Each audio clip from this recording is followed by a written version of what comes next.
Conquer community, what's up? We're here, Coach Tommy Palms, myself, Coach Jason Lyden. We are going to talk about on this YouTube chat strategizing workouts, how to strategize them, why you should strategize them, when you should, when you shouldn't, all the ins and outs to give you guys some information over the next 10 to 15 minutes or so in this talk. And as always, if you guys have specific questions, feel free to leave the question here. Send us the question at help@conquerathlete.com. Give us a like and a follow, and also check back on all of our podcast videos where we go over a lot of this stuff in more in-depth conversations. But with that being said, Tommy, what's going on, my man? How are you? I'm doing well, bro. I think last time I was on here, I was fighting. I think I'm feeling much better than last time, though. Good. Did you come down with something? No, I was just shot. Yeah. Just life shot. Do you know Maddie Curley? No. Okay. This is a sour note, and I honestly forgot about the whole thing until right now. Maddie Curley, CrossFit athlete, CrossFit coach. She's also an actress. She's from California area. Very nice girl, younger than me. Married with 2 kids. I saw on her Instagram post today, Tommy, that one of her daughter got diagnosed with cancer. And I bring this up because you said fighting. And for some reason, my brain went right back to that. So I guess what I'm saying is if you're listening to this, check out Maddie's Instagram page. She has information on ways you can help if you want to help. I don't even think she has a GoFundMe up. I think she's just like saying if people want to get food because they're going to have to be quarantined for a very long time.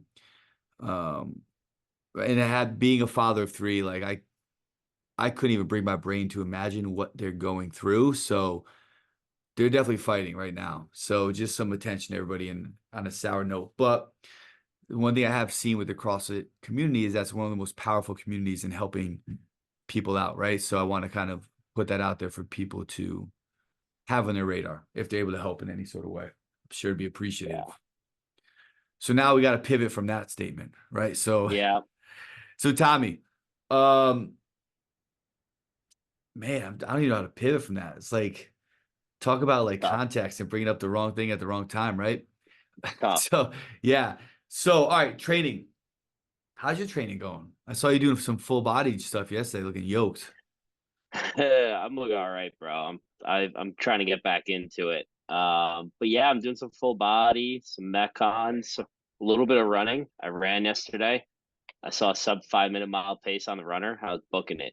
For how long? 30 seconds About or like 30 5 minutes? seconds. Oh, okay. 30 seconds. There you And go. a 20-minute run though. I was feeling myself. Bro, you should have been like 3 minutes. I was holding sub 5-minute miles. No one knows. Nah, you gotta keep it a little believable. Just a little bit. Do you though? In this day and age, do you? I don't think so, actually. Many people don't keep it very believable. All right, but with that being said, let's segue over. We're already 3 minutes in. Strategizing for workouts. All right, so we're gonna keep that as a conversation back and forth for the listeners, just to be aware of some sort of context of how we're gonna go about this. But Tommy, let's take this first from you're going into the workout, into the open. It's an intense workout. And how are you best going to strategize if you're an athlete or a coach talking to an athlete for the workout? Now, I know that question is sort of like, well, how do you program for this person, right? It's like, well, what the fuck do you mean? But let's just start kind of talking in broad strokes and we'll fine tune it from there. Yeah, so I think we can go a couple directions with this, but the first one that I would go with is in every workout, there is probably going to be some strength for you and something that's a weakness for you, right? Unless you're an absolute stud at that workout, everything's just a strength, awesome, or you're fucked and every workout's, bad for you, right? And both those case scenarios, like it's like either go have fun and rip it, or this is going to be bad no matter what. You might not tell your athlete that, but that's going to be the outcome. Mm-hmm. Right. So let's just take it that we equally have good and bad in that workout and how to strategize around it. So a mistake that I think most athletes make is that they use their strength, whatever that is for the workout, let's just call it rowing, to try to make up time for the weakness of the workout. And I say that's a mistake because what I have found to be more successful is not pushing the thing you're good at, but moving at a pace that is considered fast for everyone else, but is actually kind of easy for you, right? So like I'm a good rower, right? And whenever I would go up against Will, I know that my slow pace is his fast pace. So then rather than trying to gain time on him by going faster than him, I would go at the same pace as him, knowing that we'd both get off the row at the same time, but the way I was going to feel when I got off that row was a lot better than him. And so, what did that allow me to do? That allowed me to move better during my bad movement so I wouldn't lose a ton of time. I've seen people do the opposite, go too fast, and then they go into the movement that they're really bad at under a lot of fatigue, and they break down even more than they probably should have. So, once again, my recommendation is use your strength to be better at your weakness, not to try to make up time for your weakness. I like it. I give you an example of that. I think this is like 3 years ago. There's an open workout or a quarterfinal workout. I think it started with a row, and it was like a row and 2 wall balls, and it ended with like muscle ups. You remember that all? It was like row, wall ball, Yeah, it's a great workout. something, and muscle ups. Yeah, I think I set the world record on the row. And Just this sent it. in stage one. I set the world record on the row. I think I finished in like I was tied with Adler because they had his times posted. I beat him by like a second. I went unbroken on the wall ball, crushed the next movement, and then I failed 15 muscle ups in a row. So, so Yep. what I'm saying with that story is yes, think about Tommy's instance, think about Tommy's discussion around um not destroying your strength, which could create more fatigue and fuck you for something that you're not as strong at. Coming up next, right? One thing I'm going to talk Yep. about is the accumulation of fatigue. I think this is overlooked by a lot of athletes where they look at movements of, let's say, handstand push-ups and various dumbbell lunges. This was another workout we saw one year, right? It was like Mm, handstand push-ups, mhm. dumbbell lunges, handstand push-ups, dumbbell front rack lunges, or something like that, right? That's Really good just workout. yeah, great workout. That's an example that ties in great with the accumulation of fatigue because many athletes, younger athletes, newer coaches, they might look at that and be like, okay, it's not that high rep handstand push-ups. We got to go for it. Well, holding the dumbbells, whether in a farmer's carry, whether in a front rack position, whether overhead, is going to create shoulder fatigue, right? Wrist fatigue, grip fatigue, tricep fatigue. Not drastically, but it's still going to create fatigue. And that accumulation of fatigue can create more fatigue around the more dominant movement in that workout, right? The handstand push-ups. So that's something Yep. that people have to keep in mind is the accumulation of fatigue with inside workouts, like high volume double unders and ring muscle ups, right? That's going to create excess wrist fatigue and grip fatigue and shoulder fatigue. And depending upon how you're able to do your double unders, potentially tricep lat fatigue. So looking at movement selection with inside the workout, understanding the primary area of fatigue as well as the secondary and tertiary areas of fatigue around those movements. And if that's has a potentiation to fatigue you more on the other movements inside the workout. And that can give you a good understanding of how you should game plan to play the long game and success, as opposed to crushing it, getting, 7 minutes into a 15-minute workout. And now you hit that oh fuck feeling where you're like, damn, I'm pretty smoked right now. I'm gonna be grinding on these handstand push-ups or muscle ups or whatever it might be. Yeah, that's 100% accumulation of fatigue is what people will have to consider. And in that case, that workout specifically, it finished with overhead walking lunges with the pair Hmm. of dumbbells, and then I believe either regular strict or deficit strict handstand push-ups. And like the reason I bring that up is like you have to understand like what is the workout within this workout. And Yep. like it was obviously the overhead lunge into the strict handstand push-up, and blowing yourself up going into that part of the workout is a huge mistake, which leads into kind of like my next point of like still understanding pacing and how you can make up time at the latter of the workout rather than the beginning. I think people still come out too hot with this pace that is like kind of fast, but not like a sprint, right? But that pace ends up slowing down somewhere in the middle. and then they survive and finish. Whereas if they were to start a little bit slower, even though it feels slow, and they could probably go faster, right? They could finish with this like extremely aggressive sprint that could end up saving them 30 to 40 seconds, where that first round that was like fast, really wasn't actually that fast, but it blew them up so much. I don't think people recognize how much time that they can make up, and let's just say a 10-minute workout in the final 3 minutes of a workout. Like how many reps or how much time you can make up is drastic if you pace it correctly versus coming out just a little bit too fast. Like that's all it takes. It's just a little bit over your threshold and it destroys the entirety of the workout.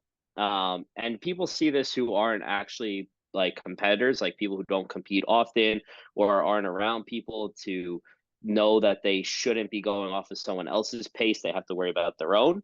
And it definitely gets exposed in the open and quarterfinals and etc. 100%. Great point. Yeah, my next point kind of goes along the same lines that Tommy was talking about, and that's don't chase the carrot. So with inside workout, there's going to be things that I like to call carrots, where people look at it like, oh, I'm going to do that unbroken, I'm going to push that really hard. There's a time and a place for that. Just understand where that is. And if you try to chase that too soon, you can potentially bite off more than you could chew, which can jack you up, which, all these things kind of circle into similar concepts of understanding your strengths, understanding your weaknesses, understanding where the workout is, but also understanding where the workout can be lost, right? And if you don't quite see that, you can chase the carrot in that instance and you can just crush yourself or create excessive amounts of energy expenditure fatigue, which can destroy you for the rest of the workout. So understand where that is, and that can help a lot. Yeah, absolutely. That was going to be like another point that I brought up was like unbroken doesn't mean shit. Like, you know what I mean? Like everyone's like, oh, I went unbroken in that workout, but you lost to the guy who broke it up by over a minute, right? Like unbroken's cool and all. It's cool to be able to say you did it, but if you're going unbroken on a movement, then resting 30 seconds, going unbroken on a movement, resting 30 seconds, like versus the person who's taking 5 seconds in between breaking up movements, like you're gonna lose, right? So I think people need to learn to also understand that going unbroken isn't always how you win workouts. And some, sure, that might have to be the case, right? Especially in faster ones. But continuously moving is what wins in this sport, and picking your strategy based around doing that, even though it might seem silly to you in the beginning of the workout to break something up, right? Because you're not fatigued yet because the workout just started. Knowing that, hey, and maybe 7, 8, 12, 15 minutes later, that might be hard to sustain, or I'm going to need a lot of rest to sustain it, right? Knowing yourself and being able to be okay with that is crucial. 100%. Yeah. And lastly, guys, what I'm going to mention is just understand your fatigue limiters. And that's something that you don't understand or your coach hasn't addressed with you. Well, it's pretty hard to understand how to properly pace a workout, but you got to understand your limiters. Are you a power, you strength-based athlete, are you endurance-based? What are your strengths and weaknesses? Where do you fall apart? Where do you find yourself breathing more heavily? What sort of dynamic contractions paired together can create more fatigue, anxiety for you? The more you understand yourself around various time, task, priority workouts, different dynamic contractions paired together, the better you're gonna be able to understand your pace to how to do two things. Number one, preserve energy. Number two, operate at a high heart rate, fast pace for longer. Like Tommy said, keep moving. And number three, finish strong. And if you can lock in those three things, you can do a really, really good job of pacing the workout. But also, right, Tommy, here's the thing, and this is something you can speak on too. There's very rarely an instance where you're like, man, that pacing strategy was fucking money and I executed to a T. Yeah, there's times where that happens, right? But there's more times where that shit doesn't happen, right? It's like getting in a fight. But what we've seen throughout the past 20 years is the athletes that understand that, the athletes understand that at some point this might not work, but they understand how to keep moving. They understand how to pivot and just keep pushing forward and not blow themselves up. Are the ones that over a span of 5, 6 workouts or even a workout are going to do way better than people that don't understand that, right? Where the second something doesn't go well, they're like, oh, fuck. And then it turns into rest city and there's like 17 minutes of them walking around, you know? Yeah, for sure, man. Yeah, I've paced a lot of good workouts. I've had some poor pacing workouts. It usually takes 2 tries to know the exact pacing strategy of how you would do something. Um, so yeah, I could definitely attest to that. Yeah, but it's like, what do you do when that happens, right? I know for me, it's like I might pace a workout wrong. Sometimes, Tommy, I'll purposely hit a workout fucking wrong to see if I can figure out how the fuck to come out from it, right? I look at it like if I'm doing jujitsu or boxing or anything, right? It's like basketball. It's like, let me put myself in bad situations and figure this shit out, right? Figure out how to come out from that, right? And I think that that philosophy can and should be applied in training situations with CrossFit, right? Where it's like, all right, let me put myself like behind the fucking 8 ball in a bad situation, and let's see if I have what it takes to persevere through it, or if I'm just gonna end up just resting more. What do you think about that? Yeah, no, I agree. I mean, yeah, like, what are you going to do if you're in an in-person competition? Like, there's nothing you can do about it, right? Like, Mm, you're going to have to go and continue competing, right? Versus the online where if you really want to, you could just stop right there. So I do think it's important to understand what that feels like and, find a way out. I was, Spencer Hendel, I worked with him for a little bit. And, when I used to ask him about like how he would go about pacing strategies and things of that nature, and he's old school as it gets. And he was just like, dude, I just did every workout as hard as I possibly could. And the reason I did that was so I knew that even if I buried myself, I knew that I could get out of it. And that mhm. was like his always mindset was like, he's been in worse spots and he can find a way to dig out of this hole. Yeah, people need to be able to walk both lines, right? There's definitely a time where it was like you said, old school mentality. And then I feel like there's a time where everything was fucking pace. It was like two paces, like the pacer man's game. And then no one knew how to go hard, or no one knew how to persevere when they weren't fucking pacing, right?